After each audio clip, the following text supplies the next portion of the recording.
change oil indicator dito sa ating Honda Click. Segundo lamang ang ating gagawin bago natin matanggal yan.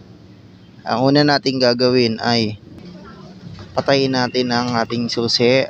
Kailangan natin patayin yan bago natin ito pindutin. Bali guys, dalawa yung button na yan. Dito tayo pipindot sa may kanang bahagi. Pipindutin lang natin siya na at least 8 seconds. 1, 2, 3, 4, 5, 6, 7, 8. And then, bubuksan natin yung motor. At dahil nga wala akong gamitin na lang din natin ating paa. Yan. Tapos 1, 2, 3, 4. Yan. Nawala na yung oil change siya. Ganun lang kasimple.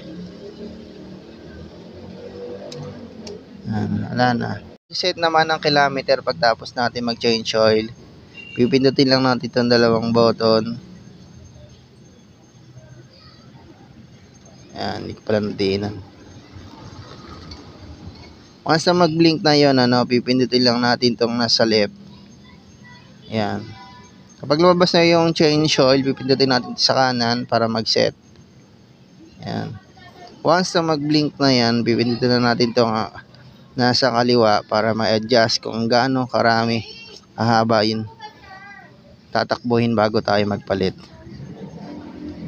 Yan. Meron 3,000, 3,500, hanggang 6,000 nga lang pala yan guys. Sa akin, siniset ko lang ng 2,000.